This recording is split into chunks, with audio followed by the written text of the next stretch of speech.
is a living flame. Oh my god. No, it's actually me. I'm sorry. What? You had me fooled, Happy Light Sense. I thought Hey. you was the actual flame, but it turns out you just bamboozled me. I was the actual light. Well, let's just, I'm just going to send around a few things to Twitter and the like. Hopefully it's still working. But yes, for any of you guys, so I don't imagine anyone's watching immediately, but for any of you guys who are watching back the VOD afterwards, so we're going to be designing a League of Legends champion. We've kind of got a vague idea coming into this one. So, Happy, what was the initial impetus for our idea today? So I like to browse on Reddit a lot. Oh, well, maybe not a lot, but I do that from time to time when I'm bored. And there are a lot of people out there, like, sort of explaining the champions that they want in game in like lengthy threads, and it's always really interesting to see that. And one of the things that people wished for was something that we want to tackle today. Yes, so the idea of a male enchanter, that's M-A-L-E as opposed to sort of an enchanter post. Yes. So that it's something Although that would be interesting. there was a spelling error on the request, and so we made what you guys wanted, which was a postman. So let's, I guess, well, we've kind of got to define our terms a little bit here. So what makes an enchanter as opposed to not an enchanter? Oh god. Okay, so I think a lot of people had some problems seeing Rakan as an enchanter. So I believe in the Reddit post, Rakan was mentioned as the last, or like the Riot's attempt at making a male enchanter. And it sort of makes sense because he gives you a shield and he gives you a little heal and he has some crowd control in there. But for me, he always seemed more like a sort of initiator, even though he's not particularly tanky, but he's like fast and he has the mobility to get into a fight and get out of it relatively unscathed, I'd say. At least when he was strong. Like at some point they just nerfed him into the ground and then he couldn't do anything anymore, but they seem to like to do that with all the cool champions. Yeah, but most enchanting champions, most enchanting supports are female coded, so like Lulu, Janna, Karma to an extent. Oh, well, would you say that Karma is an enchanter? I guess. She only really has the shield though, right? That's the only enchanting thing that she does. I guess, yeah, she's got the sort of crowd control, but I guess it's more thematically enchantering than it is maybe like. So, I guess what would be the closest thing to an enchanter? I suppose what defines an enchanter in your eyes? Like, is it that they play they're kind of a mage who plays a more supportive role? Mm-hmm. Yeah, I would say so. Also, it's sort of like they're not innately offensive. They just sort of buff the people that are supposed to be offensive. So they have shields, maybe heals, or some sort of spell that amps up your attack values in a way, or maybe makes you tankier. Something along the lines of that. Okay, sorry, so we've got buffs, shields. Sorry, what the ones I was typing? Heals? Okay. And is there anything that you would feel that were kind of like, I know because people were saying with Rakan that he didn't really feel like an enchanter. Is that because of the leaning more into the engage part of the equation? I think so. It's because his W is sort of disruptive. Like it's a field, an AoE that you place on the ground, and then you hop there and knock off the people that are in there. And then his ultimate is a charm. So you run really fast, and everybody looks at you and is charmed by your amazing dancing skills, I suppose. But then combine that with the E, which is also another mobility thing. So they played really heavily in the mobility department, maybe because his counterpart Zaya doesn't have mobility in her kit, except for the ult, but that just makes her untargetable, but she also doesn't really move anywhere. I don't know. I feel like they tried to make him enchanty with the most they could do. So he does shield people and he does heal people, but because of the fact that his like moving around stuff is so definitive of what he is and what he represents in the League community, he doesn't really feel like an enchanter. Oh, sorry, I just realized, are you okay with me tagging up everyone in your server as well? Sure. Sure. Okay, cool. Alright, so let's talk a little bit about, so we've got sort of an idea of what an enchanter is, or at least hopefully. So there's a couple of thematic ideas which I thought would be interesting for us to explore. So if we talk about fire as a whole, because I want to kind of try and make sure our champion does it, that we try and come into this with a little bit more of a theoretical grounding, and by having someone who's based on something which is very well known, like fire, like everyone understands something about fire, whether they're setting their noses on fire with it, with the dangerous candles, or cooking marshmallows. There's a lot of association there. So for you, like, if we're talking broadly in the sense of fire, like, what is, for you, what does fire mean to you? What kind of meanings do you have associated with it? And cozy. Okay. One of the things that always comes to mind is candles. That's why I have one of those, Sure. like, right here. And it's like, you know how when you have a lot of candles lit in your room, it's actually getting warmer. You don't really notice it if it's just one candle, of course, or if you have a really big room that's very well, like, aerated. But if it's a lot of candles and it's a small room, then it gets really freaking warm. So it's like, it's a free radiator. Just get a lot of candles. So that does tie into one of the ideas which is definitely going to come up in this one, because I know for a game that particularly leans hard into this one is the Firekeepers, because the name Firekeeper for me comes from Dark Souls. Interesting. Because that's a very central thing for them, is trying to find a good picture to include in this. I mean, it's basically just a woman in, well, looks like cosplay, honestly, standing next to a fire pit. But I guess the association there is the... Thank you for colouring in my very impromptu drawing.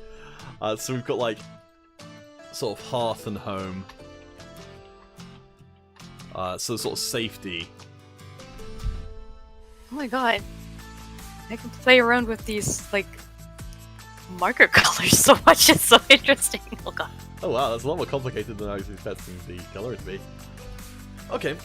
So yeah, so we've got, I guess that's the thing, is, I'm trying to think of why that is, and I guess it's because it's a very primal thing to be sort of huddled around the fire, and you don't really get flames in a... It's not really a natural thing, I suppose. It feels like that's something that separates sort of humans from the outside so much. It's like you don't find fires in nature generally. Oh, it's like controlled fire versus wildfires. And with wildfires, we need to talk about a champion in League of Legends that's based around flame. Okay. Can you think of one? Does he have a really on-brand name? Yeah. Okay, so existing LoL champions.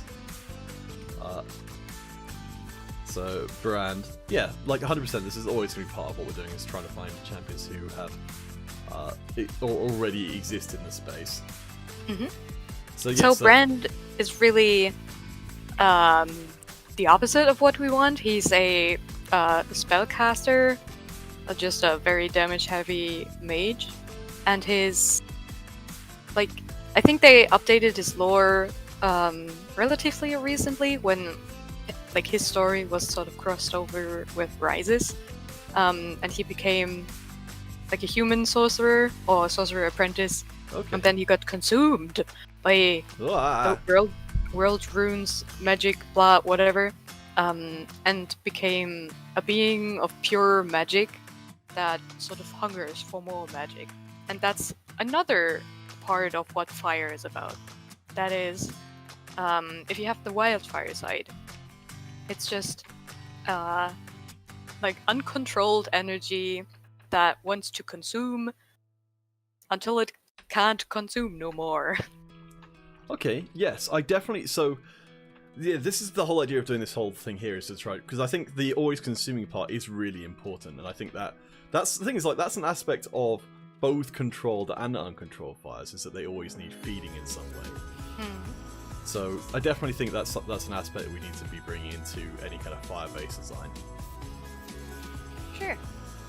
Okay, so yes, we've got the control versus wildfires. Let's see, what other stuff? So cleansing potentially. Oh yeah. Also, like when you're wounded or something and you're out in the wild, can't you use like a piece of like burning wood to cauterize the wound? Yes. Okay, yeah, I like that idea. So cauterizing. So in that, yeah, I like the idea of the cauterizing bringing in, because that gives us an excuse to have some kind of healing element in the kit where we like just Ramboing the wounds, like ah. Oh, Or maybe boy. it could be, that could be like a secondary effect, that if you're like close to that champion, grievous wounds don't work. Oh, okay. Oh, okay, interesting. So it's just like a passive aura. That's a cool idea. Like, all right, let's have that as a thing in there. There are no ideas that are not worth considering. All right, so let's see. So we're already getting some good stuff. It's fire also lights, Yes. so provides light.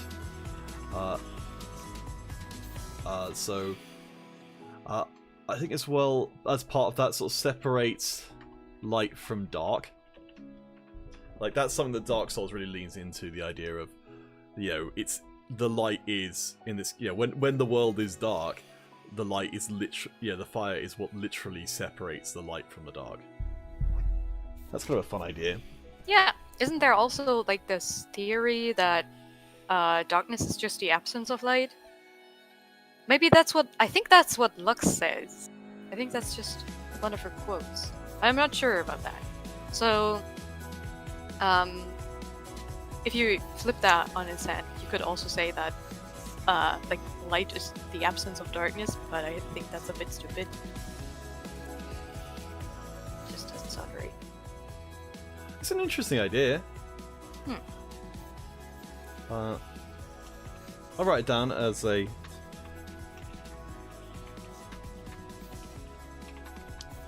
So what we tend to do with this is we won't keep all of these notes on screen all the time, but I'll have them off screen, and if they ever become directly relevant, I'll pull them back on. Neat. Okay, so that's some pretty good stuff to start with. Is there anything else that comes to mind in terms of fire? I suppose, like, cooking? Like, I don't know if this will actually come up, but, like... It could be fun for like character exploration. Like sort of, I don't know, playing around with the quotes and stuff. Yes, I guess just generally, like, maybe I'll put this as more generally change. Like, fire involves a lot of change. So this could be cooking, making food from something inedible to something edible. Burning something is turning something from something, from wood to ashes. Oh, what about this sort of idea that fire brings death and destruction, but it's also the one thing that like used to keep us alive when we were like in the Stone Age. So it has the function to like give life and take it away. Yeah, I don't think, like... I don't think there's anything wrong with that. Like, I think a lot of time when someone thinks an idea they've got is too obvious, it's like the other person's like, oh yeah. Because it's like, even though I think the best ideas are like that, where someone could have thought of it, but they didn't say it. So it's always worth saying it, even if it's something which seems kind of obvious. Like, I think the Preserver versus Destroyer aspect is interesting. Like, because, you know, Brand... In terms of how, if we just jump back to the whole, like, what we've got already, which, it's just Brand, right? Brand is the only fire-based champion. I think so. Yeah, there are a lot of champions based around the cold and ice and stuff because of Freljord. And some champions based around deserts and, like, just how, you know, deserts are hot, so those people probably have, like, some dealios with the sun going on. But nobody's really embodying the positive aspects of fire yet. Okay. Alright, let's... So I'm just trying to do some volume balancing. So, alright. So we've got a bunch of different stuff to try out there. So, for you, let's kind of like finish off the stuff about what's in there already. So for Brand, what parts of fire do you feel like he does well? I like his passive.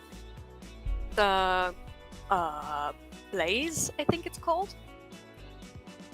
Okay, Or yes, Blaze, that's the one where you build up fire over time.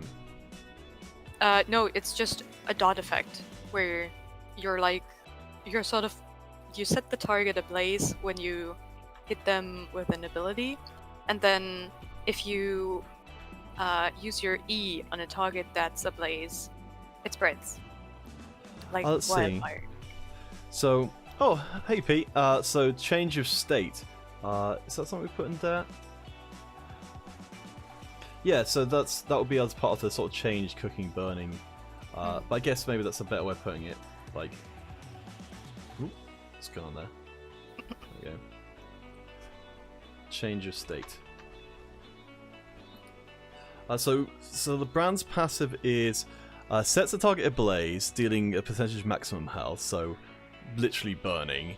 And then if you use an ability on the blaze target, it spreads the fire. So Oh yeah, and well, like in connection with the Q, if you hit a target that's ablaze, the Q stuns. That's the only way the Q stuns. Yes. Also, if you reach 3 stacks on enemy champions or large monsters, it creates a big explosion. So I guess the building up of the effect is pretty relevant there. That seems like that's pretty on brand. Oh, so Pete's talking about smithing metal when things melt when they get hot. Okay. Oh, so I suppose that Ornn could then be considered sort of like connected to fire. Okay. Maybe a little bit because of the forging and stuff. Melting, changing, forging. Okay, cool. Thank you, Pete. That's gonna add in some extra stuff. I think sort of. So yeah, so I guess Ornn is thematically. But I guess yeah, if we extend out the idea to include the creation of stuff, like his bellows breath being like a sort of cloud of sort of fiery ash kind of thing is at least sort of in the same kind of area of a potential ability. I think the rest of the stuff is more sort of like could be any kind of theming. Like if Ornn had like ice effects on his stuff, then he could easily raise a pillar of ice and rush into it and knock people up. Right. With his skin, the Thunderlord, he has like electricity and stuff, so it's not all down to fire for him. Yeah, so I think the bellows breath stuff is interesting. So that's which makes things. That is the one ability that kind of plays more into him being a smith, that it changes state for enemy. sort of the brittle. So I think we could potentially steal that idea a little bit, potentially, in terms of like providing some sort of debuff to other people that lets, especially as an enchanter, that we're trying to stay away from the idea that they can just sort of do everything themselves. So potentially, we could have something like brittle in the kit. Yeah, maybe. Okay. We could think about it. So alright. So actually, I was going to do this with Firekeeper as well, but I realised this more or less covers it. I guess maybe in brief. So Fireplace, Firekeeper, Hearth. Are there any sort of additional things you could think of in terms of... Oh my god, I just remembered a lore piece. Ah! Yeah? It's the people... Oh my god, it's the people who, like, go back to the Shadow Isles to relight the altar fires to keep away the bad spirits. They're like... Okay. In Legends of Runeterra, there's this, like, beautiful illustration of this one, lady with a staff, and on top of the staff there's, like, a little fish, and it creates bubbles. And the bubbles are, like, golden. Okay. And I think the effect that it gives is, like, a barrier or something. So sorry, what does it... So they light these altars, and what do these altars do? They keep the bad spirits away. So, or like, they keep them at bay, something like that. So they try to keep the altars lit, to stop the black mist on the Shadow Isles from spreading around and, like, destroying everything. Okay, that's interesting. So there's already someone or characters in lore who do. So we could base it on those kind of ideas. Yeah, I'm just trying to remember what those are called. There's like... I'm so angry that I can't remember. Well, I'm sure it'll come back to you. I think it's one of those things where the second you start trying to sort of force yourself to remember it, it just like retreats, because it's like, no, knowledge, blah. Ugh. Alright, well that gives us a potential lore avenue to kind of tie into, which is interesting. Alright, so I'll keep the... Let's start moving into... Actually, no, sorry, just before we do.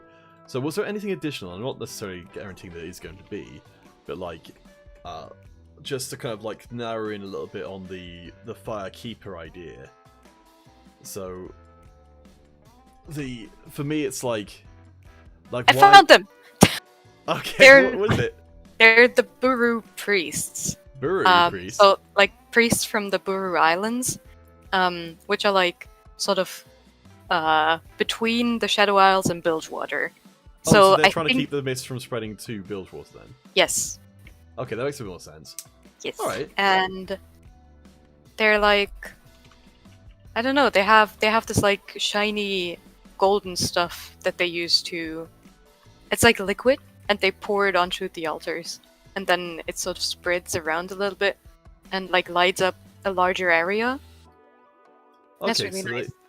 So it's not like they don't light a lamp specifically, but they just kind of create light with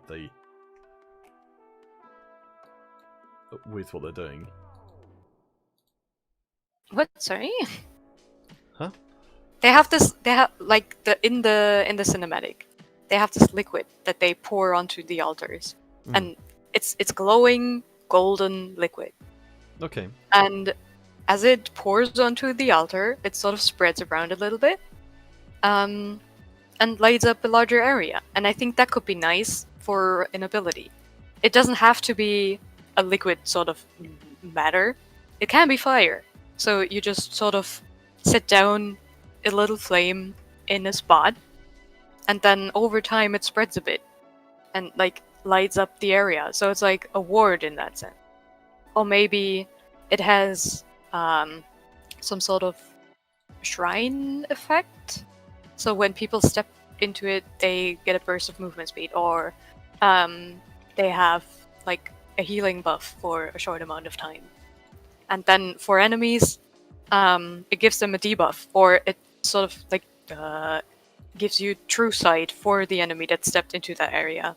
And then the flame disappears because it's scared of the enemy. Well, I mean, you're saying that, like, I do wonder if maybe, like, So yeah, I love the idea of having a fire which kind of like sets that buff, because I think like some of the stuff we were discussing before this was the idea of having a champion who kind of built a bonfire that would get bigger over time. Like you would like, you know, maybe to have sort of like a bard, like when you place down the bard chimes, the shrines. Shrines. Yeah, the idea that you could place that again and it would then make the effect be bigger.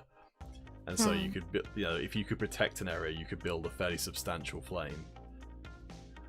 I kind of like the idea that what about the idea that it is like a speed shrine where it doesn't get destroyed when the enemy come near it, but it just provides the effects to everyone equally.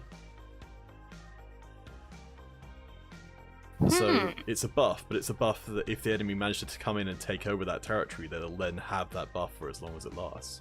So it's a kind of a risk-reward mechanic. I think, So it would kind of make it like a Skarner shrine? Yes, it would basically be a Skarner shrine. I don't know if I like that. We can keep it in mind, for sure. Okay. Alright, well let's start moving some of this stuff out and then start actually getting into designing some abilities. And please, all you guys watching, feel more than free to weigh in. Again, we're going to keep a lot of this stuff like off screen just to give us space to work with, but it's all still here. It's just a case of making sure we've got enough screen real estate to work with. So, By the way, I sent you the lore card in the ideas thingy. Ooh. Okay. So if you open that up, then you can click on Open Card Art beneath the description of the card. Oh, then I it shows see. Yeah, the whole so the picture on the card like cuts out the most important part of the art, which is that she's holding like a kind of a torch staff thing. And Alright. that's like the liquid gold sort of light that they use to ignite things, or like to light up the shrine. We'll Okay. light my fire. I Your don't... love is my only desire. Alright, let me grab that as the snipping tool and then I can... 'Cause I need. Alright, so Abby, while I do that, not that I'm not enjoying your singing, because I am, could you kind of give me some initial ideas in terms of actual abilities? I think we both kind of got some idea of what sort of stuff we might like in here. Because I think maybe, because it's such a broad idea, we're probably going to have more abilities than we can actually use. I think I'm really into the idea to just steal the staff from this illustration. Maybe not this staff specifically, because it's like really based around fish. And Sure. the one that we could use is just like a staff that has like a flame on top of it. And that's like the weapon, or the casting item, I suppose. So you swing it around and then it does stuff. Okay, so staff and- with flame on top. Yep. Yeah, okay. So just like a big torch that you carry around. Yeah, I think that makes sense. Um, I think a think- lot of stuff we're doing will be kind of obvious, but I don't think it's bad for that. I think it would also be cool if, like, okay, so they have a queue, of course, and it is a skill shot, also, of course, because all queues are always skill shots, at least for the most part. But that one is like, you sort of shoot out a flame in a direction, and it's like, kind of like the brand queue, but maybe it has an explosion at the end when it hits something, and it lights Okay. up the area. Oh, okay. It explodes and provides vision. I quite like So- that idea. I think it would be very minor damage on like the explosion part, so that you would be incentivized to use that ability to scout for vision rather than to poke. Okay. Because let's keep in mind we're an enchanter. We don't want to deal damage ever. Maybe sometimes, but not really. Okay, no, I mean that seems reasonable. I think so. The one thing which I wanted to try and make sure we definitely got in early on was... did I? No, it's cool, I already posted that. Was the idea of, I think probably for like an E? Mm-hmm.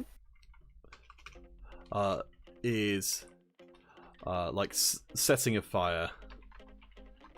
Like, I think that's already something which I'm kind of like, I really want to be in there in some form. Yeah. So like the little shiny thing. Yeah, so it creates a fire shrine. So it's, I guess it's like a medium to long cooldown. Mm-hmm. We just need to settle on who gets a buff from it. Because I'm not sold on the idea that enemies can also get one. It's just, it doesn't feel very intuitive, sort of. Well, okay, well let's get the basic stuff down. So yes, it generates an AoE. So repeated uses, repeated uses. Sorry, yes, it creates a medium duration fire shrine. It generates an AoE. Repeated uses. I guess it's got to be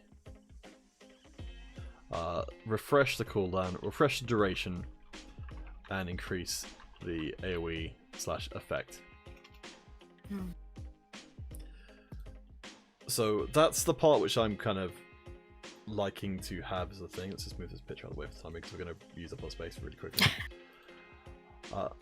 So what do you mean by repeated uses? So you have to sort of interact with the shrine to activate whatever it does? Because I was thinking that it would just be a continuous AoE effect, like the healing shrine from Soldier 76 in Overwatch. So I'm thinking that, so initially you put down like a, so it's like a circle, like a little fire circle. That looks more like a wizard hat than a fire circle. But, and then the second time round, so if you use the ability like on it again, so it's like a, you know, like how you click on a fresh lantern, like you use the ability again, then it just gets bigger. And then it just sort of has the various different stages it can go through. Thank you for illustrating that. So that's like, yeah, this is number 1, it's number 2, and then it's number 3. Gosh. It's arts is not always my forte. There you go, 2 flames, 3 flames, I don't know. Give it a break. I'm not good at drawing with a mouse. I can see that. But does that make sense that like you would like to you kind of you build on it? I think the reason why I wanted it to be I figured that the reason I wanted it to kind of like to be a thing that potentially could be like team agnostic is like it's just kind of I like kind of like the idea of sort of creating an objective that to which then the other team can fight over. Presumably, like. There should be a way to get rid of it in some fashion, like maybe stepping on it. Then, like, start, like, it's presumably it's got some sort of cooldown meter that would go, like, which would be going down continuously, but every time you use this ability, you're refreshing it. Okay. I feel that's probably getting a little too deep into the weeds, because at the moment we haven't even decided what this effect even does. Yeah, that's like, maybe if it's an effect that, isn't too OP, we could sort of make it like a shared thing. But if it was healing, I wouldn't say it should be shared. That doesn't make sense. It's like, oh, we just won a trade in bot lane, let's just set up the campfire. And then your enemy joins you with like their own little pack of marshmallows and hot chocolate. I mean, it's like a... Isn't that wonderful? You just sit around the fire together, we're like, guys, we were fighting. It's freaking amazing, but like, no! I mean, it could be, let's see. I think we should maybe leave it kind of open, because I think a lot of this revolves around what the champion's actually supposed to be for. So, like, my initial conception of this, I think, the reason I kind of wanted to make it objective-based, because I kind of figured, if this is a support character, like, you're going to set up in the bottom lane, that's going to be a fairly permanent base of operations. But later on, that it could be a person who's very strong around objectives because they get the chance to set up there and make the play around it. But by the fact that you are setting up in a set location, it kind of builds in some kind of counterplay, and that you're committing a lot of strength to one place, where the other team can just be like, okay, we're just not going to fight you there. Yeah, that makes sense. But like, let's say we're in the objective phase of the game, where you're just trying to get, I don't know, a Baron or all the dragons or whatever, and you set up your funky little campfire and you max it out. You have like this huge ass 3 flame campfire going on, and then the Elder Dragon spawns, and then the enemy team comes to play, and everybody just gets buffed to hell because everybody gets buffed by this one ability. This seems to be a real sticking point where I don't think it needs to necessarily be. You're right, it's important, but I think we need to figure out like a lot more about it before it's going to be clear whether or not it would be an effect that would make sense. So let's talk about some theoretical things. So just like throw out stuff and then we'll just sort of delete things as we go. So we've got healing AoE, like regen aura, like that's a potential way to go for it. Yep. It could provide vision extension. It could provide movement speed boost, like the scuttle crab. It could. I'm trying to think of like. I mean, I guess we'll just put it in there. Like, I don't know how that would sort of work thematically, but you're right. That the floor is hot. I need to run faster. The floor is lava. No. No, then you wouldn't want to step on it. But we could do the floor is lava kind of option, where it's just the danger zone and you can't pass. Well, I wonder if we've got the whole thing of the pouring out one for the homies idea, where maybe if we incorporated the kind of like, you know, like the goo thing, which the goo, the eponymous goo of these priests or whatever, then maybe that could have some sort of interaction with the fire, like, you know, like a sort of a singed sort of thing where you kind of create a like an accelerant, I guess. Like it's an accelerant that has other properties as well. I don't know. I'm gonna spitball in there. Alright, so other stuff. So we got an AoE regen aura, because that's kind of like the Hearth thing. I was thinking maybe this is probably one of the more out there ideas, is the idea that you could recall to the fire. So like taking the sort of Hearthstone idea of it's a hearth, therefore you can Hearthstone to it. Ooh, that's fun. But only you can do it, and not your teammates. I don't know. Because if your teammates could also do it, it would be really broken. Yeah, I don't know. Like that's more of like it's thematically like kind of connected, not that it's necessarily a good idea. It could be something like which ability of Yone's is the one where he like yeets forward and then at some point he just comes back like a rubber band. Yeah. It could be something like that where you have the option to sort of, I don't know, disintegrate in lane for a couple seconds and go to the point where you last set your hearth. Yes, and then, like, go back. Like, rise from the ashes like a phoenix. So, yeah, I think there could be some fun stuff with that. I mean, that's literally just in there because Hearth and Hearthstone kind of have that thematic tying together. Not necessarily that it makes that much sense. I guess maybe we don't need to put... The other thing I had was, as a potential W, let's call it W1, because we're almost certainly going to have more abilities than we know what to do with here, which was, I wrote use the phrase like passing the torch. Okay. So I had this idea of doing a sort of a Taric style or Yuumi style, sorry, not Yuumi, Lulu style thing of that you give someone else a torch, and then you can kind of apply your abilities from them. Though this has a lot of crossover with the bonfire thing in terms of like gameplay effect. So it may be one of these things. Only one of these things exists on the kit. But I like the idea of sort of giving someone a piece of flame that accompanies them in some sort of way. I don't know, maybe Hmm. Hmm. Maybe it could be more like the Nami thing. Her E when they get like 3 spheres of water that when they attack apply on it effects. Oh, I don't know. They just make your attack stronger. And this could be the fire version of that. Yes, I mean, like, I think honestly that's probably a pretty decent idea, like, just in terms of that. Actually, so one of the ideas that I really wanted to try and fit into here was the whole thing of, like, not letting the fire go out. But maybe that could be more something for the bonfire than it could be for the passing the torch. It could be. It could just be like, well, then it wouldn't be something that was consumed upon them hitting people, but like, maybe it's something that when you stack your W multiple times on the same champion, they're just more and more buffed.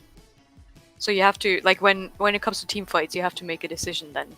Do you want to give each of your allies the buff once, or do you want to buff one of your allies to be the very strongest fire wielder in the Fire Nation? And what about the idea of having it that the buff has a thing where if you give the effect to someone, that it provides vision to the opposing team?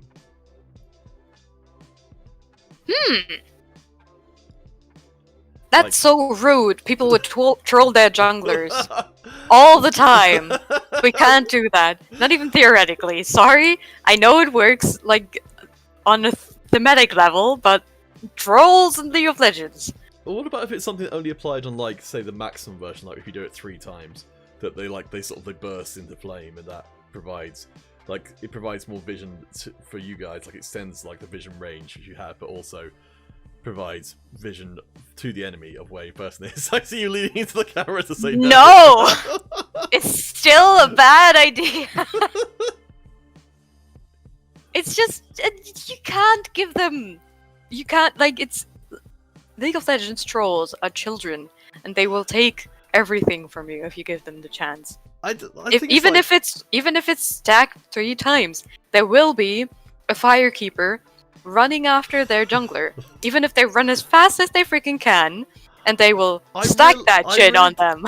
I really don't think we should limit our designs to stuff that cannot be potentially abused. In which case, Anivia's wall wouldn't have been used to lock me out of my own base in with the, with the enemy team, because that is the #1 troll ability, and there's no problems with that. Unless I play with my friend Pete, who would do it repeatedly. And the enemy would be so confused as to what was going on, they wouldn't attack me, because they'd be like, huh? Why would they lock them out of their own base? I don't know. I suppose you could do it as like a trade-off. But I wouldn't really see, I don't know, like, it only makes sense if you buff the jungler, right? So, like, it only makes sense for the enemy team to see the jungler. So, this whole giving the enemies vision of your character if they're maximum buffed only really makes sense in that one instance, and in that one instance, it's a troll. I don't see another reason why giving the enemy let's vision. Let's move on from that idea, because that's not a major thing for me at all. So we've got. So I think the problem with the passing the torch idea is, well, actually no. What would passing the torch do? Just kind of give someone, like, are we literally just stealing Nami's sort of infused thing to kind of give someone a burning effect on their auto attacks that just do damage over time? Either that, or they're sort of like just boosted in their attack stats. Like, I don't know. You relight their fire? Oh no! Oh no! I feel like there's a DMCA coming in the air tonight. No. I don't feel it. Yeah, but like that could be the thing that you just sort of you light up the mood, you brighten their spirit. Oh my gosh. Yeah, that then they're like really excited to fight again. They're Well- on fire. Ugh. It never stops. It never stops. Let's see. So, all right. So either we have like a dot, auto attack enhancer, or a attack speed boost. So basically, blood boil from Nunu. I'll blood boil from Nunu.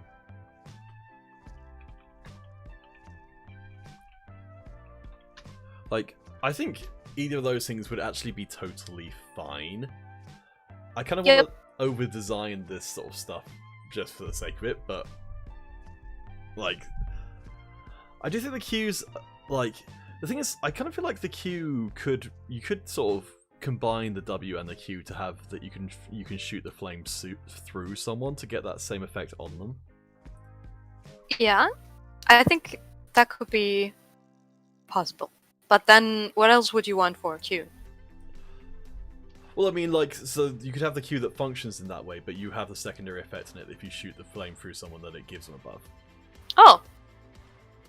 Yeah, sure. So you have to make a choice between either attacking the enemy for this incredibly small amount of damage that you get, or shooting your Q over a wall to get vision there, or shooting your Q through your allies to give them a buff. Would Yeah. it still stack? So, like, can you... Yeah, I think it could. I don't think there's any reason why it couldn't. Like, especially if it's not like a super long cooldown. Okay. That gives us a bit more room to work with. So, do we want it to be a auto attack enhancer or a general attack speed buff? I guess neither of these things are kind of like terrifically useful for anyone but the AD carry, I guess. What about fighters? Yeah. What if you play with someone who plays Brand and their things interact? Oh my gosh. That's definitely a... That would be so fun. I think, well, you could potentially, like, if burning was more like a status effect like poison, that would make more sense, I think. Yeah. It's like the same thing where Cassio can heal off people who are poison darted by Teemo, or made the Twitch, mistake yeah. to chase is singed. Yeah, I don't... Like, I kind of feel like that was them sort of flirting with the idea of having sort of thematically associated teams that would which have synergies because of that. But they never really went through with it, I feel like, ultimately. Like, it's, you know, that's the only interaction I'm aware of that has, like, a kind of, like, a cross-champion, like, oh, these abilities work specifically well together. But, alright, so if by doing that, we've... what about Yasuo? Oh, I suppose, yeah, Yasuo does. You're right, Wolf. Oh, Yes. knockups, right. Yeah, Yasuo does have that interaction with knockups. Also, hello, Wolf. How you doing? Welcome. Welcome. You're welcome. You missed my great entrance and all my singing. Well, that's what we've got the YouTube VODs for, which I definitely remember to do. Definitely haven't lost like half the episodes in the season. It's really embarrassing. And a real shame because there's some really good stuff in there, like the bonk owl. Yeah, we lost the bonk owl.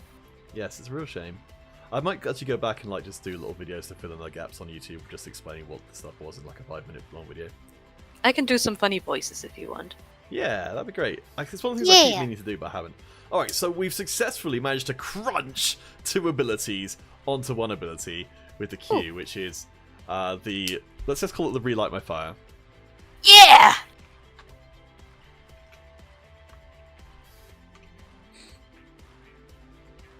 So there we Very go. happy. Okay, so now we've got the... If we want to include the golden goo stuff from the lore, we could include it here. I don't think we need to include the golden goo because the golden goo is just like the brewer priest's version of like an eternal flame. An eternal flame. Oh god, we're deep in the weeds here, Wolf. I don't think there's any Sorry. recovery. So I think it's just like if we assume that the firekeeper somehow got a hold of an eternal flame, like you know how there's true ice, why wouldn't there be like a true fire? I don't think they would need the golden goo to do anything. I just pulled up the golden goo because it's like part of the brewer priest lore, and I was inspired by them. Oh, But we what don't about really for the Q? If you fire it through the campfire, that it does like it does kind of more damage or applies more stacks of the effect at once. Yeah. Okay, fire through campfire to get increased effect. Let's just say for the timing. Yes, you are Wolf. This is a stealth Twitch Sings episode because there's so much material generally about fire, so that's why I think this is a good idea for a champion. All right, so we still haven't figured out, and maybe Wolf can help us with this, what the actual fire does. But we know that you build it up, and it sort of becomes a contested objective. I mean, even if it doesn't apply its effect to the enemy, it would still be presumably contested because they want to kind of drive you off of it. Yeah. So we're talking about the E now, which is this like sort of campfire that you set up. And Peter still tries to like push the idea that you can share a campfire with the enemy team. I'm not suggesting you share a campfire. I'm saying that I mean, the thing is, it kind of, again, I'm not super married to the idea that the enemy can get like a positive benefit from it, because you kind of end up with the same sort of gameplay if the enemy wants to try and drive you off it. But I'm thinking like a Kindred ultimate. That is a really good example of what this kind of effect can be, which is that it's a neutral effect. The whole life preserving idea applies completely equally, and so you have this whole thing where you're fighting over that particular patch of land because it gives you a benefit to both teams. But I think it works for the Kindred ultimate because it's so instantaneous. It's definitely a lot shorter of a thing. Yes, it's very similar to Skarner's crystal capture points.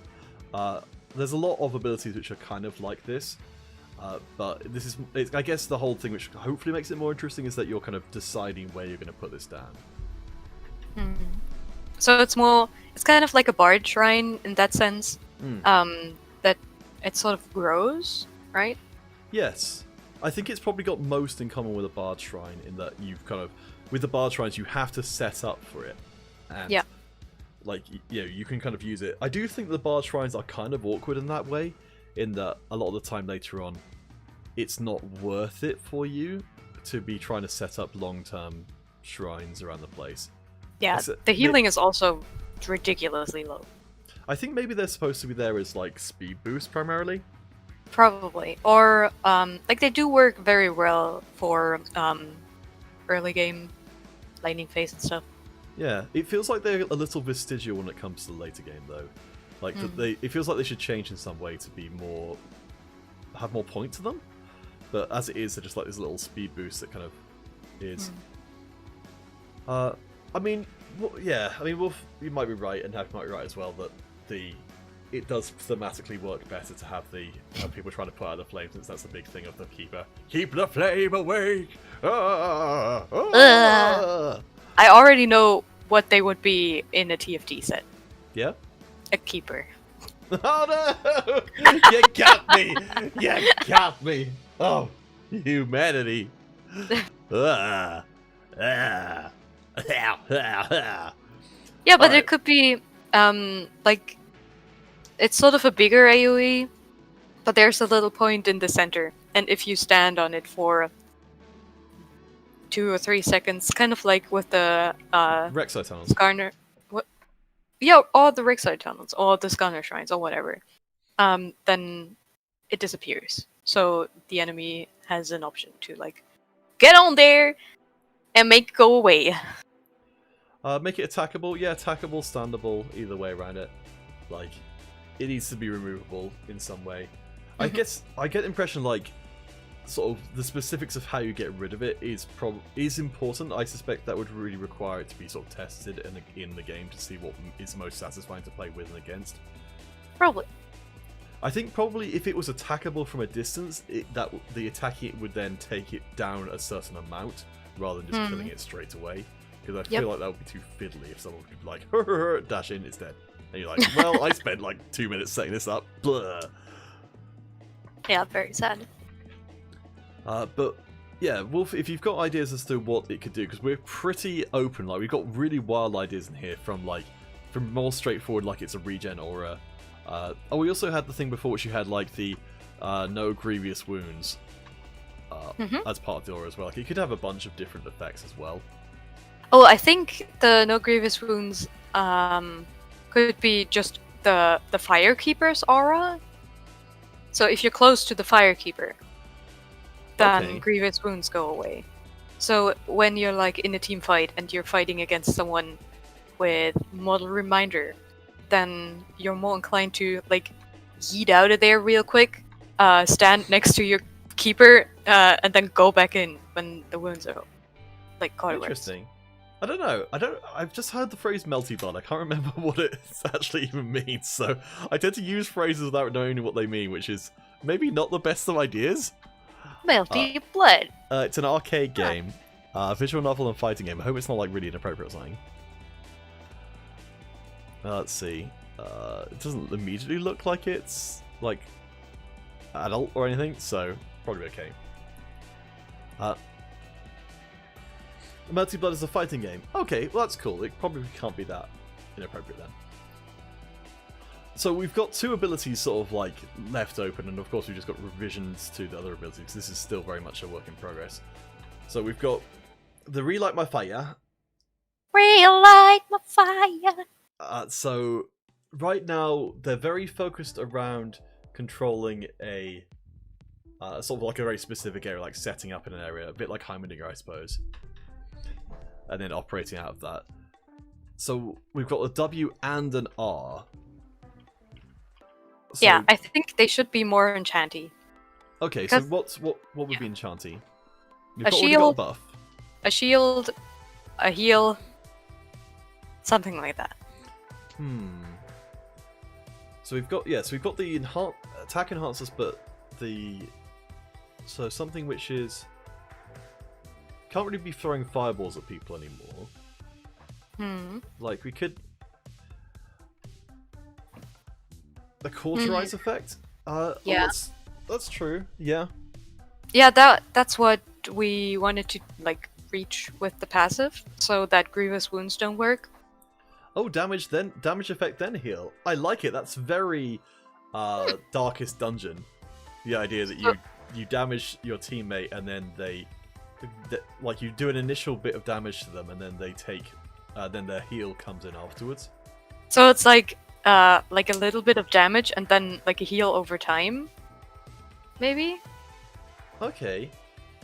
What about like if you can do it to allies and enemies. That's kind of Ooh, fun. What about that's something that Peter likes. Yes, I love it. What about if very quick, yeah. Yeah, what if it applies grievous wounds initially? No. What the fuck? If it applies grievous wounds to the person you target on. Yeah, but what about your passive? I mean, I don't think the grievous wounds aura is something which is like hugely important to have. I like it. I think it's a good idea, and it really clashes with your idea just now. Like, also, Wolf isn't sold on that either. I think it's a nice idea to, let's say, if you attack someone, and they have like a damage over time effect, it like makes sense because it's fire, right? But what if they use their funky staff to attack the person? So they sort of do like a sweeping motion. Okay. Instead of throwing a fireball. So the sweeping motion is kind of like a Darius axe or what Alia does with her little staff. Or Phil 6 really awkward yeah, reap thing. and you sort of hit the person with like the searing hot metal part of the staff. And that's the reason why it's not a damage over time effect, because you just them real fast. Like a father putting out a sea. Oh jeez, Wolf. Oh jeez. That's fun! Yeah! Okay, so wait, would this be, if you used it on allies, would it be a healing effect, and on enemies it would be a damaging effect? No, it would be an initial damaging effect on both. And then for allies, it would be like a really fast heal over time. And for enemies, maybe a little bit of a slower heal over time. So you could essentially attack both with the same thing, but your allies would heal from it faster. And your enemies, like, I don't know, would be damaged for longer. I'm not sure if that makes sense. So hey Padders, how's it going? Like, burst damage and heal over time. I think. So you were talking about the whole idea of being able to troll your teammates. Like, we've got ability you could use to try and last hit your teammates with. Like, legit, with this ability, you could try and like try and kill people on the way out of a fight with it. I do think it's a lot simpler to have it be like a lot simpler for it to be damaging to enemies, healing to allies. But I do also like the cauterizing idea of it.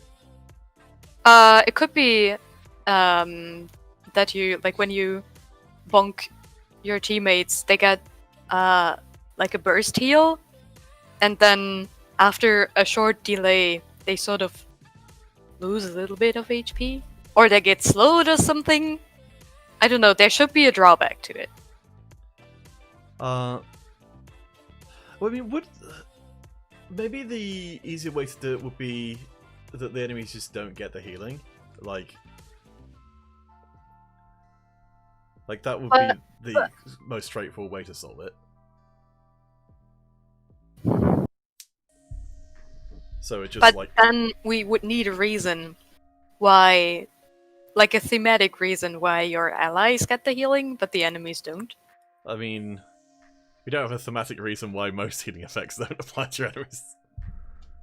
It's because they're not on your team. What the frick?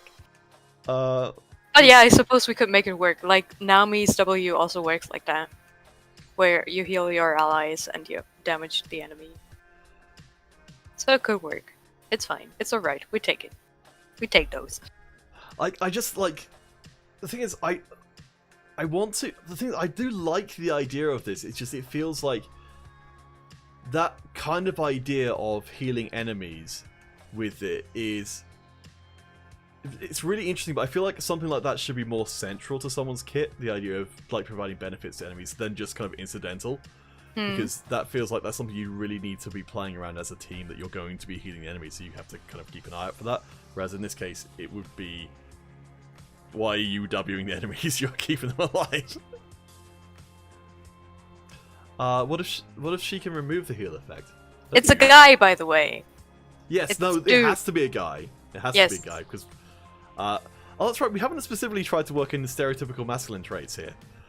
We can do that later. But, like, Tato, I think you weren't around for, like, the whole last intro part.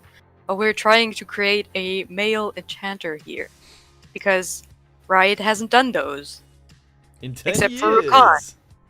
And Rakan doesn't count, because we established that he's more of an initiator. Yeah, Pete was also thinking Dark Souls Firekeeper. That's why we have the name there. But no, we try to make it a dude, bruh. Yeah, I know. Well, I think the Firekeepers are explicitly female in at least some. No, I think they are. Dark Souls Firekeepers are female, but I haven't played a ton of Dark Souls to know how important that is, or if it's just a kind of, you know, it's just happens to be that way. Anyway, let's get back to the champion. Yeah. All right. So we've got like a swing swong. Bing bong. Swing swong bing bong. Okay, that's what it's going to be called. No, it's called cauterize. All right. So swing staff. Does damage, does dot damage then heal if used on allies? You know that the word dot stands for damage over time, right? So does damage over time damage?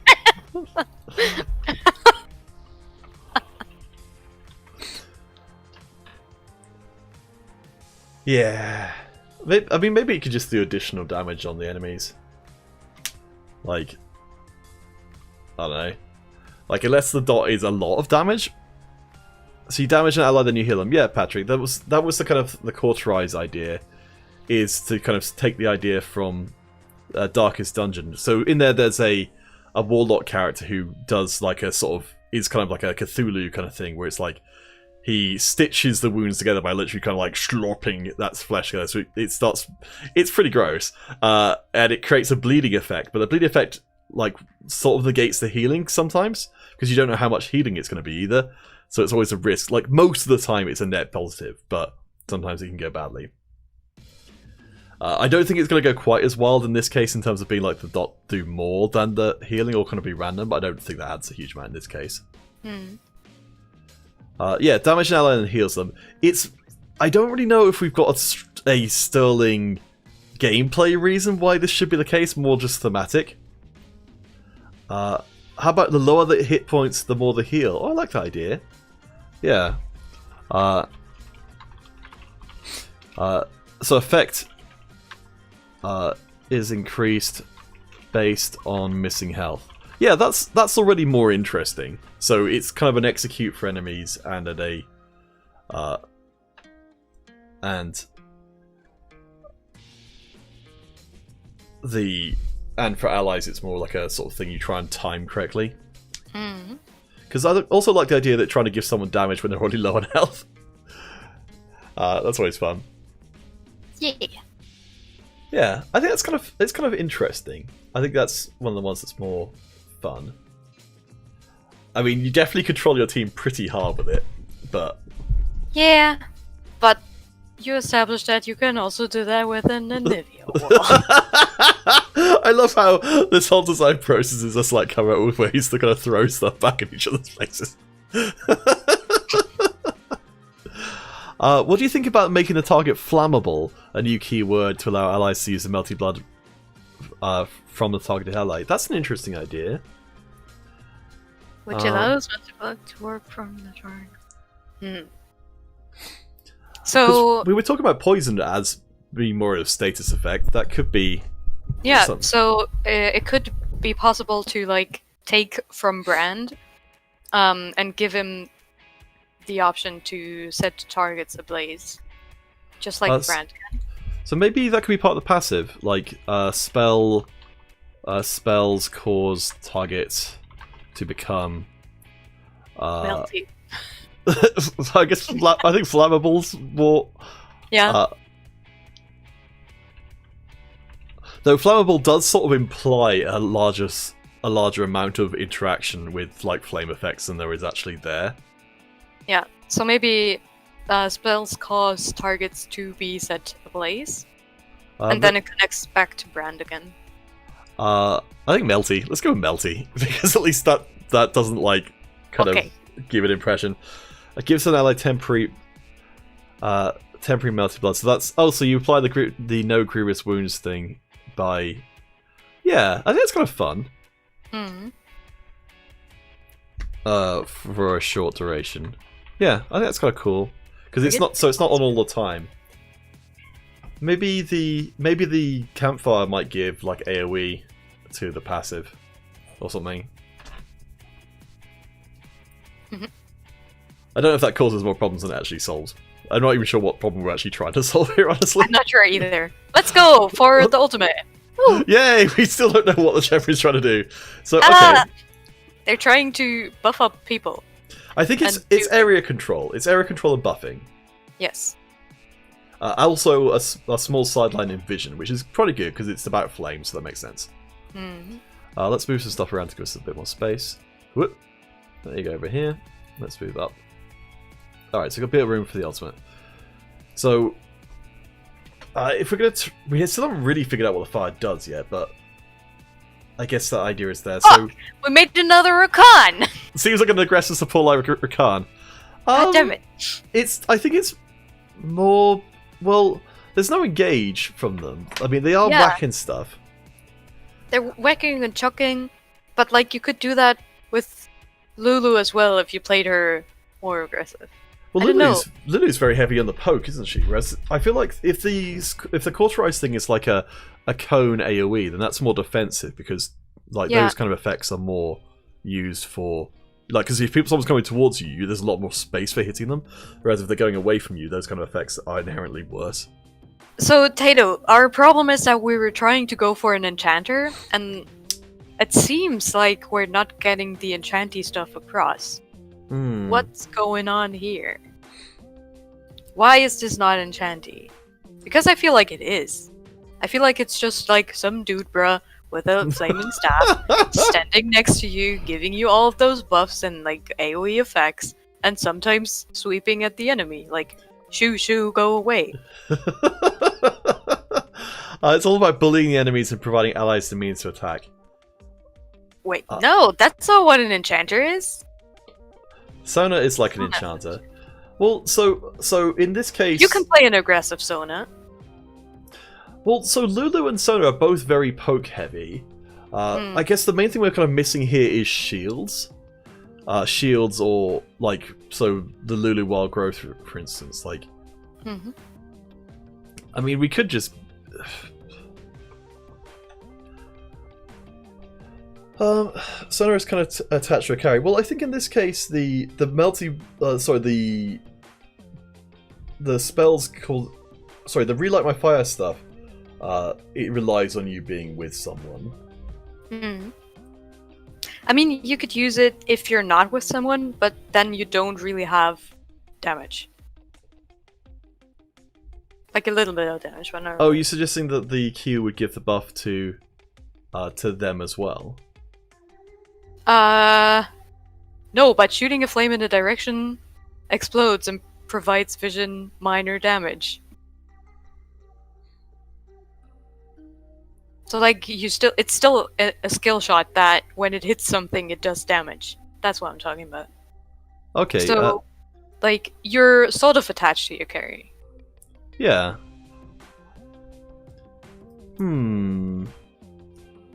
I feel like this is one of those conversations we're having with Wolf here where it's like people are coming at things from a different angle, and so it's because our ideas are so close, it's hard to sort of really understand what the person's sort of where the sticking point is.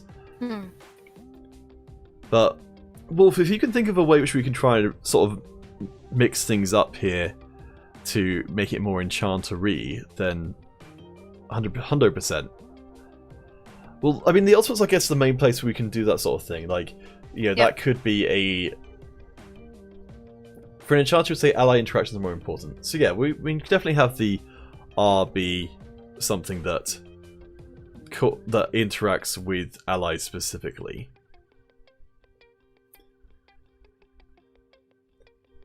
I mean, looking at some of the abilities that get through on champions, they don't necessarily have to be like massively tied into the existing kit.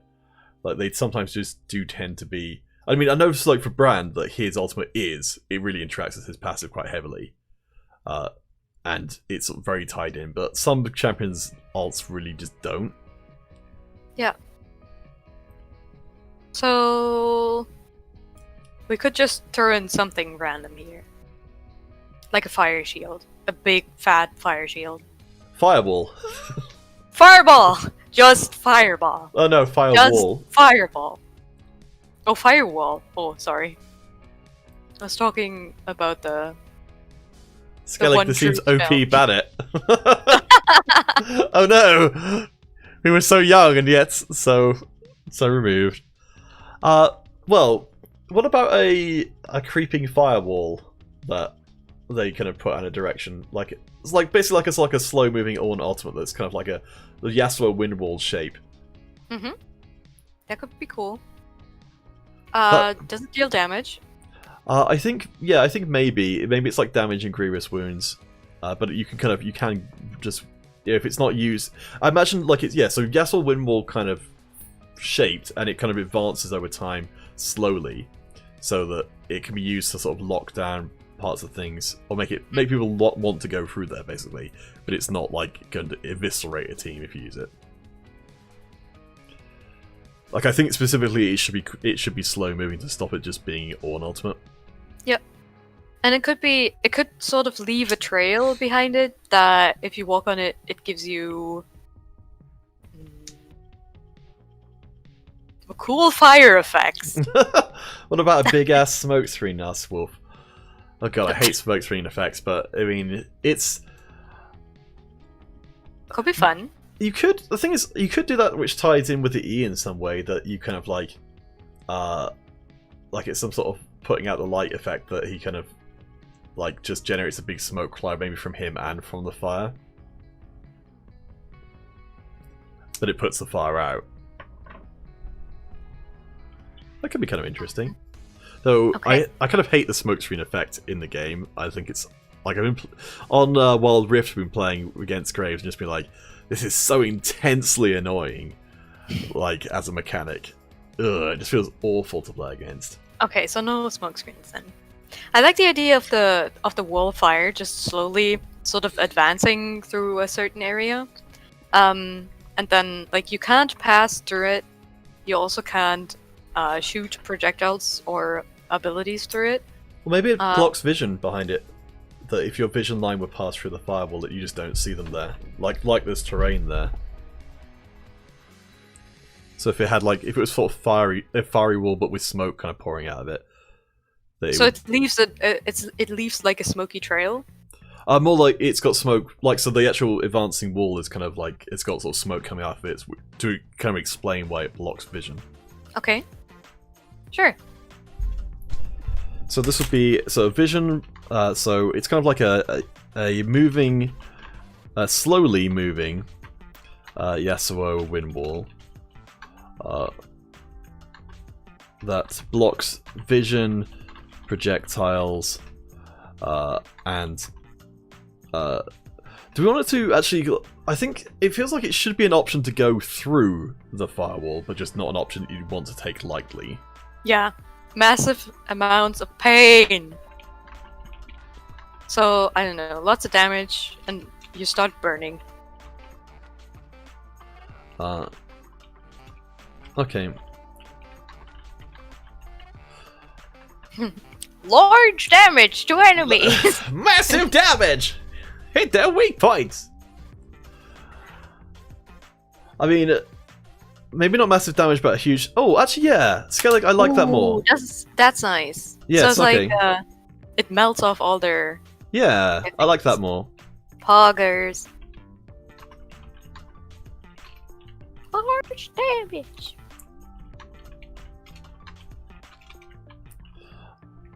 Maybe it gives them grievous wounds or something as well. Because why not? This is just the kit for grievous wounds. Okay, let's go.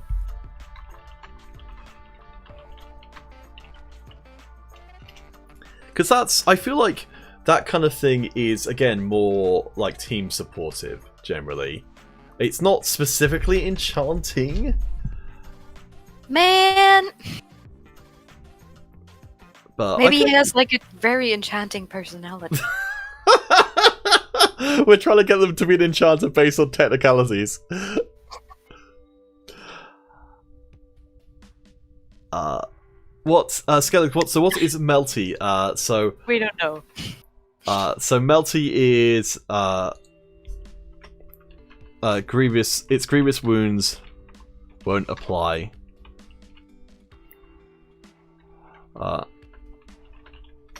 There we go. That's a bit clearer.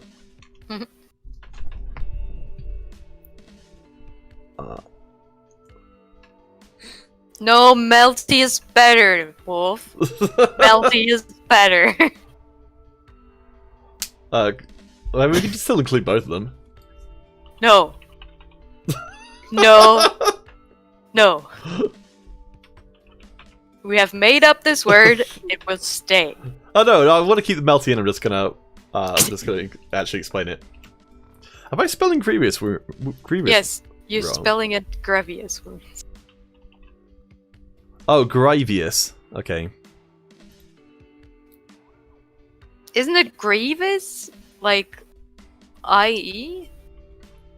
Yes, it is. Okay. Okay. Grievous. Confused. General Grievous? Grievous. Grivehouse.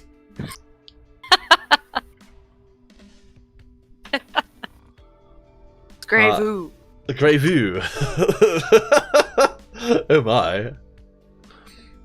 Alright, so we've got like the kind of a lot of stuff which we've kind of egregious. egregious. Oh no. So we still got to figure out what the campfire does. It's pretty. So Does, I don't know. I think the vision extension and healing AoE regeneration aura, maybe? As a sick combo. so take I do like the recall point idea, but I think it's a bit much. Yeah, I don't know if there's a way. It's spelled with only one eye. Yes, I think I have no idea how to spell anything. So That's fair. The It's English because- language is weird. I can't right click and get suggestions. It tells me it's wrong. It just doesn't tell me what is right. So I'm not used to actually having to remember how to spell anything. Tell me why. Alright, so yeah, let's get rid of the recall point. I think that's a cute idea, but it's probably Maybe more not for common as this well. one. So are we just gonna go with the AoE regen and vision extension? Like that's the most basic version of. I mean, it does at least hit the whole sort of hearth home idea. Mhm. And it's also not terribly difficult to understand, whereas I think that maybe giving buffs to enemies in that area is a little bit harder to understand. Yep. I kind of like the idea as well that so something in favour of the AoE regen is that you wouldn't necessarily be fighting specifically around the fire. You could fight a little bit away from the fire and fall back to it. Hmm. So that would make it more safe. You wouldn't be getting the in-combat heal, but you would. Oh, that's another thing as well. Should it be an in-combat heal or just an out-of-combat heal? Because that makes it a very different kind of thing. Because if it's only out of combat, that means you kind of have to fight away from it, and then just come back to it. I think it would make sense for it to be an out of combat heal, but like you don't have to fight away from it. You can still be there and protect it, and like fight right on top of it to make sure that the enemy doesn't get it.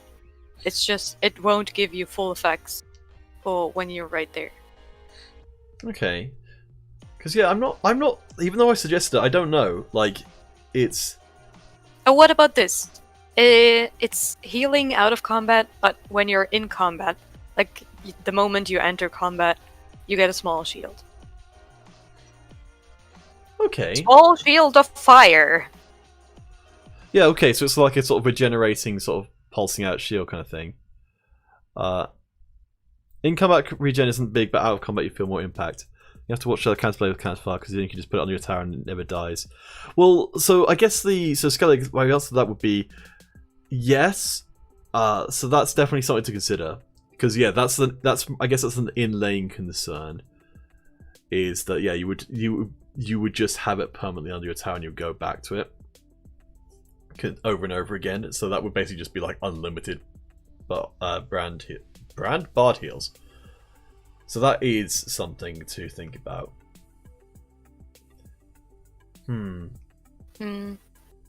Maybe you have to leave the area, like the the AoE area, and then step back in to reactivate it. But you can only do that if you have taken damage in the time span between leaving the area and entering it again. Oh, actually, I like Wolf's idea, which is that it's a bit like a Heimerdinger turret, so that you've got to be near it, or it starts to deteriorate a lot faster. Sure. So that would stop you from putting it under your own turret, because while you could, if you were pushed back right to your turret, you could, but once you're out into the lane, you'd have to put it in a riskier position to be able to make use of it while you were still laning. Yeah, I like that idea. So duration decreases more rapidly once a Firekeeper leaves nearby area. Yeah, I think that sort of solves a lot of the problems. So thank you guys for... we need a name. Fari the Firekeeper. No, a name for the E first. Oh. Put a shrimp on the barbie? No, but it could be like cozy campfire time. That's even worse. Come on, you came up with melty blood. Whatever that is. I just remember reading it somewhere and thinking it was a cool phrase. Okay, wait. There was another thing that I was singing earlier. Okay. Please chat suggest something before something terrible comes up. What was I singing? Relight My Fire was the one thing, and then there was another one. Eternal Flame? Like, an eternal flame. Right. I mean, it could just be called Eternal Flame. It could be. It could potentially be an eternal flame if you keep it up. Firelight Shrine? Yeah? Yeah, I like Firelight that. Shrine? Yeah, it's nice. It's more copyrightable. Sure. Oh, Peace with the Eternal Flame. I don't know, I just... No, Piece of the Eternal Flame. For claim. Oh, Skellig! You embarrass yourself and everyone else who knows you. That small typo. Yeah, no, I think Firelight Shrine sounds pretty nice, actually. That's very cozy sounding. It sounds very cute. I like it. And Yeah. R is just firewall? Just firewall. Yeah, I mean, it's not a great name, but it's... like, it does at least communicate what it is. Maybe the firewall has like an effect on allies as well. Maybe it buffs them. Firelink Shrine is Dark Souls. I don't think Firelight Shrine is that bad. Like, I mean, this isn't, you know... It could just be like Firelight Hearth. If Shrine is too much. Yeah. Yeah, actually, yeah, I kind of like that. That works. Okay. I'm trying to think, like, what's the fun... So if we had it be... if it's healing out of combat, maybe... It could just be that the healing is less when you're in combat. Yeah. I'm just kind of thinking that the shield sort of functionally does the same thing. Yeah. Sorry, you were saying? I think Wolf said something like that earlier. In combat, regeneration isn't big, but out of combat, you feel more of an impact.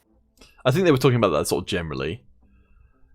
Yeah, well, I'm talking about this one specifically now, so... Okay, yeah, I like... So, I think, yeah, if we just say it's increased when you're out of combat, so it's kind of like it's something that you kind of fall back to rather than necessarily... I think you probably shouldn't be fighting directly around it anyway, or at least on it, because I feel like... Because it's dangerous. That's true. You should also keep your puppets inside. Okay. Do you really want to stick to Firewall for R? I'm not happy with that. That sounds very boring. I mean... What... I feel more than free to come up with something clever. I mean, Fireball is thematically kind of lame, admittedly. Wall of Fire! Wall of Fire! Wall of Fire!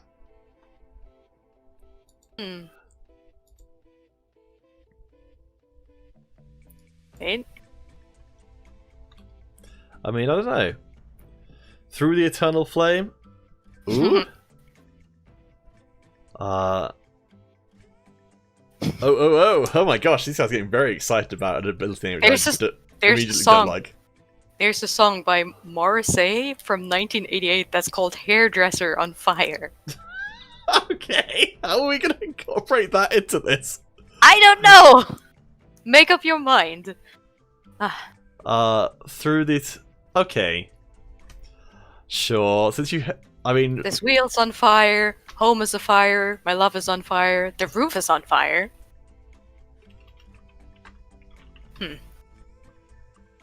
Room's on fire. I don't know. Okay, well let's say yeah. So I think it should buff allies because that makes it feel more like they're in sort of enchantering. So it gives allies melty blood, obviously. I mean, it could just give them a small, like it could just give them the same amount of armor and magic resist it would take away from enemies. Because I guess it could kind of be a whole sort of like pass through the flame and come out. Yeah. Like, you know, either enhanced or diminished because you're not worthy or something. Isn't there like a saying for that? Like an initiation rite that's like through the fire and the flames? No. Come on.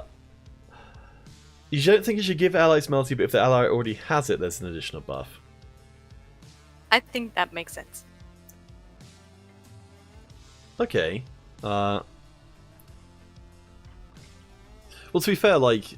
I know, Skellig, that's why I'm making the reference. I think, well, the passive currently just gives friendly targets who are affected by your spells melty blood anyway, so it kind of doesn't matter if it does. Unless it's going to specifically not do that.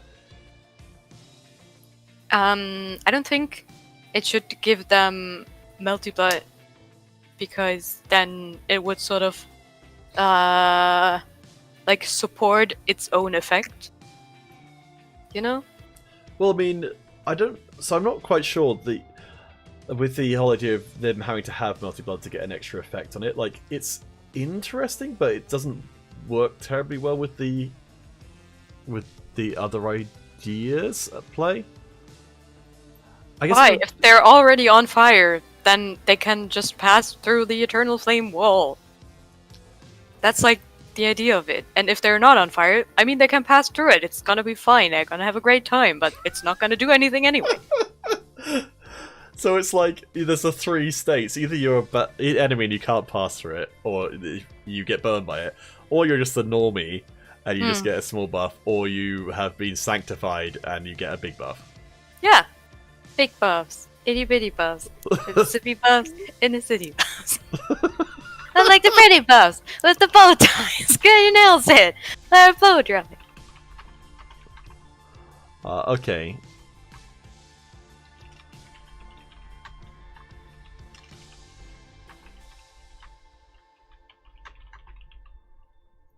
Alright, yeah. I mean, yes, I guess that the whole sanctify thing sort of works there. Mm-hmm.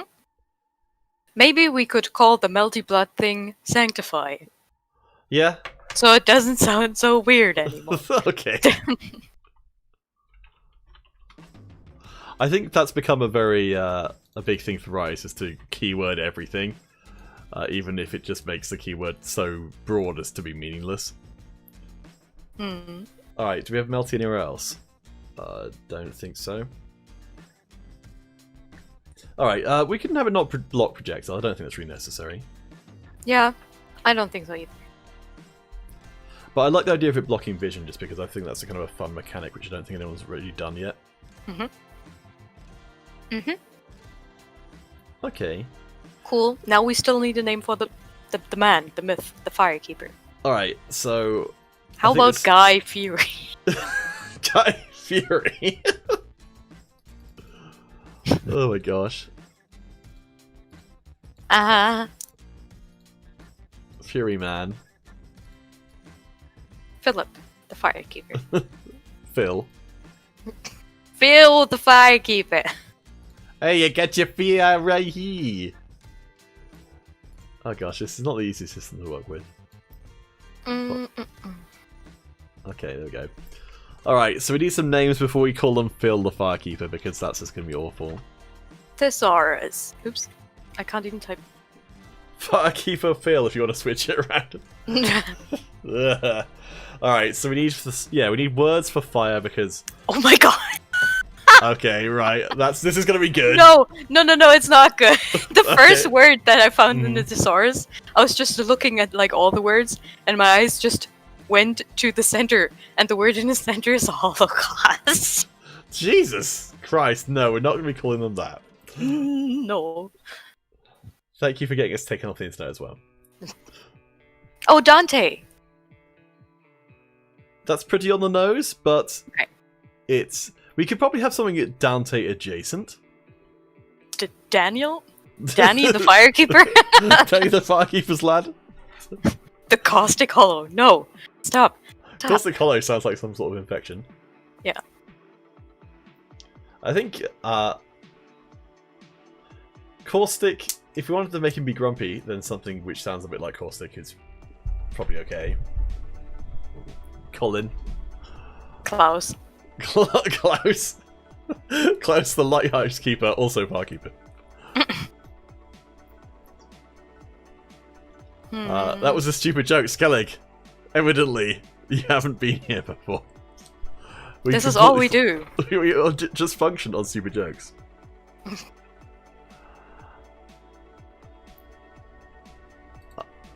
Oh gosh, it's so hard to... Right, if I keep that there, I should be able to select again. Okay, wait, give me Google Translator. Translate me Googles. Translator. Alright. Okay. Let's all look up words for... Oops. Fire. Oh! Wouldn't you know it? Fire in German means brand. Huh. I wonder if that's how they got there. It also means brand in Swedish. Okay, so let's call them brand, and let's see what the problem is. Combustion, conflagration, embers, charring. If we made a girl, we could name her Amber. Yeah, that's true. Aiden. Aiden's kind of probably more in the right sort of area. We're probably looking for, like, Deckard Cain, I think, has a sort of right style of name for this. Where it's like an oldish sounding name. I think we were shooting for someone who was around sort of middle age rather than... Yeah, like a, I don't know, like your age. Oh my god, in Fire in Icelandic is literally elder. I mean, we could just do that. There is... I've never heard of this word before, but... Phlogiston. Phlogiston is apparently something to do with fire? What does it mean? I don't know. A substance supposed by 18th century chemists to exist in all combustible bodies and to be released in combustion. Phlogiston. That's sort of... We could make a name which is kind of like that. Like what? Phlogiston. That sounds strange. Like a... Pyrrhus? Yeah. Pirates! Pirates? Several pirates.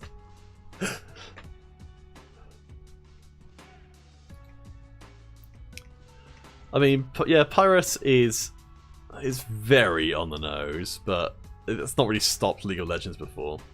Googling gods of fire. Okay, Ra is considered a fire god. Sun, light, warmth, and growth, and that would sort of fit, I suppose. We could combine Ra with something else. Ra ra ra ah ah. Uh-huh. Well, I'm glad this show has really peaked.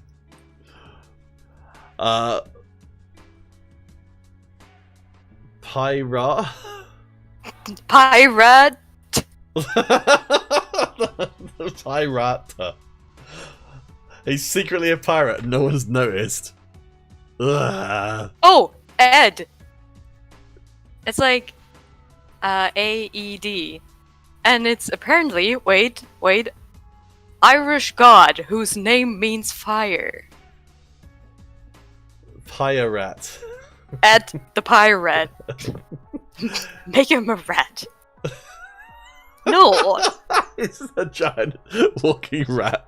It's just, I'm a rat, friend. It's, oh my god, it could be Twitch's brother. Pirate. Oh my gosh. We need to keep that around. We need to keep that idea around. Maybe we make the pirate next time. Oh, the Pyre Rat. I mean, that's pretty funny. He's a red of the pirate. Honestly, I think we should. Just because then he could just have a pirate skin immediately. Yeah. That's just the base skin. Maybe, okay, so maybe he got lost at sea and he found the flame out there, that's why he's a Pyre Rat. I don't know. I just like his title to be the Pyre Rat, just because it's funny. Okay. Is he a rat, though? Or is that like, he could just be a normal guy, but everybody, like he's just ratting people out? I think that's too many steps removed. I think he needs to be an actual rat. Frick. I mean, he can still be a male rat. Yeah, but like, then next time we need to make a female rat. Do we? There are 2 male rats in the game. Do you think that's how reproduction works? Are all champions required to reproduce with each other? I don't know. I don't want to think about that. I mean, people have. Okay, so we have Phil the Pyre Rat. Are we keeping the name Phil around? Probably not. What was yours? It just said Ed. I didn't have pronunciation guidelines there, but I think Ed is fine. It's Ed, the Pyre Rat. It's just because it rhymes a little bit. I feel and like now don't tell me that Ed and Rat don't rhyme. Ed, Rat? What? What do you mean? I feel like your rhyming senses might be defective.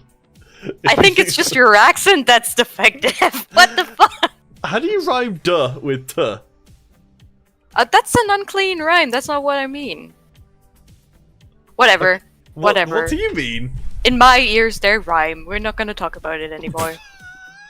We're not, are we? No! Okay, well, let's... I mean, I'm not going to process that too much. Let's just move on. Alright, so I think we could use something, like, if we're going to go with Ed, then I think we need something else on there, like some kind of extension of the name, like Edon or something. Adrian. Yo, Adrian! Adrian the Pyretrian. Like Edric or something? Mm-hmm. Could be good too. Edlin.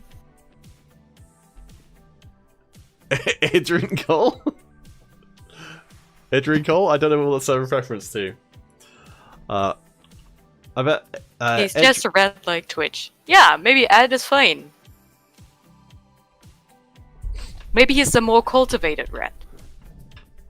Oh, Adrian Cole, Cole burns in fire. Okay, yeah, fair enough. Actually, he could just be called Cole. Like, that would be...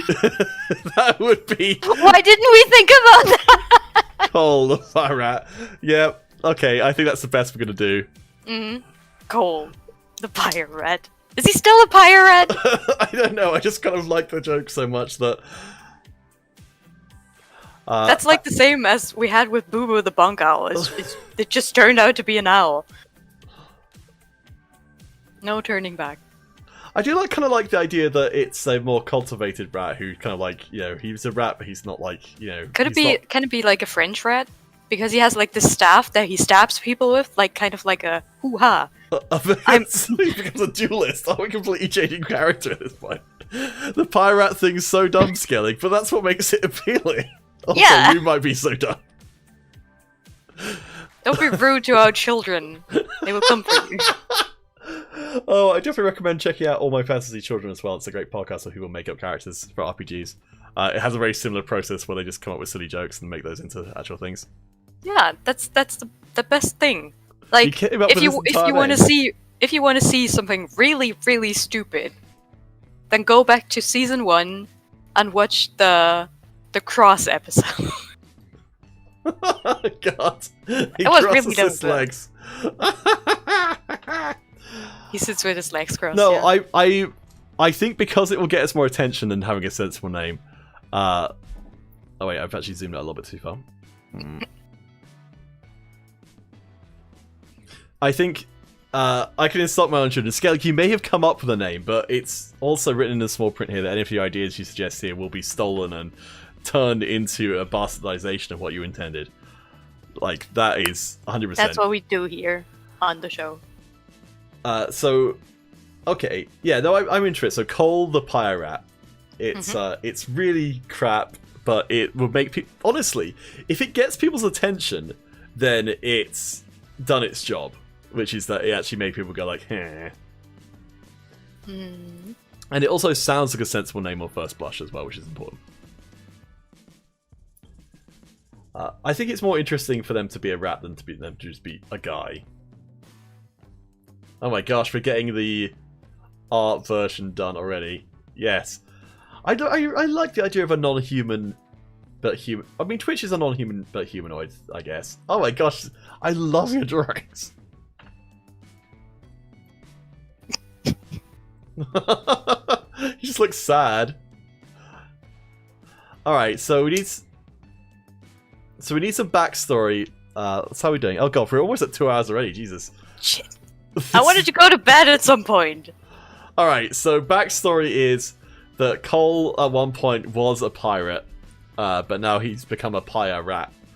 In an ironic twist of fate, as he was lost at sea and then discovered the dying embers of the eternal flame, and they spoke to him and encouraged him to sacrifice maybe part of his soul to keep them alive, which is definitely not stealing from Dark Souls heavily. And now he carries the flame with him within his breast. Oh, maybe his chest is hollowed out and the fire's in there, because that would be kind of weird. Holy shit, that's dark. That's pretty metal though. Like, yeah, no, it's replaced his heart. He put his heart into the flames, and now inside his chest he's just got a fire. But what about the stuff with the flame on top? Maybe it's... Well, his blood is fire, so the fire comes from him, and the staff is just the instrument he uses to act with it. Bruh! Your blood is fire! Thanks, bruh. Your blood is mad sick fire. Yeah, I like this idea. Okay, so that was kind of improv, but yeah. Fireheart guy. That's kind of cool. I mean, yeah, maybe he's got like little glowing fiery veins or something go for him. Yeah, that's kind of neat. And like, I guess maybe his like his staff like has kind of is connected to him or something. I don't know. It's too much for the limited tools that I have here. Sorry. No, I like it. This is really good. You've already got the idea of the fiery veins across very well. Like, immediately, that's a tremendously more interesting character than it would have been otherwise. And he's got a stick! With And a he's got a flame stick! on top of it. Alright, so cool, there we go. That's his backstory. He's the bearer of the Eternal Flame. He's hoping to get into a girl band at some point, but hasn't made it yet. Girl band. Yeah, for the Eternal Flame thing. Alright. Alright, so yeah, there we go. That's his backstory. That's more backstory than Urgot got. Urgot has a lot of backstory. Does You're he talking now? about Gragas. I thought Urgot... Where did Urgot get more... He now travels the world trying to kindle the flame within people's hearts. You're right. Maybe that's true. Maybe he can... Yeah, maybe he can, like, leave that trace of the fire on someone. Like, it's like a sort of religious thing. That he kind of... Yeah, if someone, like, communes with the fire, he can kind of give some part of that to them. And maybe eventually... Oh, maybe he's been living for a really long time, and that he's hoping to eventually find someone who will take on the flame for him. He's trying to pass the torch! Yes! What? There we go! He's trying to pass the torch. But he hasn't found anyone worthy yet. Maybe it's Poppy. Maybe it's Poppy's who he's going to find eventually. I don't know, that kind of like crossed over too much. Already busy with her freaking hammer. Yeah. Yeah, okay. I think this is actually like not a bad idea for a thing. Because, like, yeah, when he finds the worthy recipient, he'll die because obviously he hasn't got a heart anymore. Oh my god! But he's lived for such a long time, so he's like, you know, he's kind of a bit tired of the whole thing. Yeah, makes sense. But yeah, I don't think he needs to be like sort of decrepit to that. Like it keeps him sort of in his. It keeps him on fire. Skellig has one question. Okay. Shoot. So yeah, I like the kind of religious angle. Maybe you can have a Pope hat. I don't know. I can't fit the Pope hat on there. How does he feel about passing the torch? Is he desperate or just resigned? I think it's like a religious mission for him. So like, I don't think he's like sort of desperate, but it's like, I think he knew what he was signing up for, but he doesn't want to pass it to someone who I think isn't going to be worthy of it. So I don't think it's like a kind of a desperation thing. It's like I think he's like kind of going around testing people. There's an urge there, but like not enough to go head over heels after someone who might not be worthy. Which is why he's fighting on Summoner's Rift, to find someone who's worthy to carry the torch. Yeah, I love it. It's a thing. All right, so now we need to come up with some voice lines for this dude. Can we skip the voice lines? I want to go sleep. All right, all right, quick, Skellig, let's come up with something. What does Twitch sound like? All right, he's gonna have that voice. It's a eternal flame.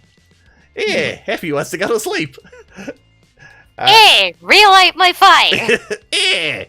You don't seem like you're really worthy. It's just Mickey Mouse. It's just, hello, Mickey Mouse. Oh boy. I hope. Oh, why are they burning? I'll light your fire. We didn't start the fire. Oh, yeah. Oh boy, we're gonna be in so much trouble for this one. All right, there we go. Another soul sanctified. All right, yeah, there we go. That's the worst thing we could have done, and therefore the best thing we could have done as well. Terrible, terrible, terrible. Yep, I like it. I think this is actually pretty decent. I think the whole idea of building the fire is quite fun. Like, I don't know if this super feels like Enchanter, but I do think it's very dependent on other champions to to function. So I think that sort of fulfills. We'll see what Reddit makes of it. Probably just to completely ignore it, honestly. We can use it as a marketing strategy. All right, so I'm actually back off of doing Thursday casting, so we can start going back to weekly stuff if people can make it. We've also got the idea of trying to design a TFT set, so that I think we're going to require some amount of extra prep to make that worthwhile. Yeah. Like, we're probably going to need some art and stuff for it. Yeah, we'll have to figure it out. But yeah, so Happy can get sleep, and so I can go run outside for a bit. Oh god, I'm so slow now, it's terrible. I've been stopped running for ages. So I'd crawl outside until someone sets me on fire. But yeah, so if everything goes to plan, we'll be back next Thursday at 8 o'clock UK, 9 EU. Assuming everyone can make it, or at least two of us can make it, I suppose. To do some more champion fordering. If you guys wouldn't mind dropping a follow on things, it would certainly help with making this a thing. But yeah, you guys know who we are. Counterfeit, Happy Light Sense. Exodus couldn't make it along today, but thank you guys for coming along. It's helped a lot to have you guys throwing suggestions in. I think this is a lot better than it would have been otherwise. Yeah, we wouldn't have come up with the Pyro for sure. No, even though that's become like a big regret. It's not. It's perfect. I'm gonna put this on Reddit. So I'm gonna put a few more explanation notes on here. Fire in veins and flame replacing heart. Are we streaming tomorrow? I can definitely stream tomorrow. Can you stream tomorrow? Yeah. So, see you guys tomorrow for breakfast and TFT. Yeah, I've got my Smurf account. I'm still managing to stay in Diamond on my main. So cool. Yeah, so we'll catch you guys then. How exciting. There we go. Cole the Pyre Rat. Regrets. Honestly, I wouldn't be surprised if this was actually, like, that's exactly the kind of terrible name that I could really see coming true. Yeah, see you guys tomorrow. Gute Nacht, everybody.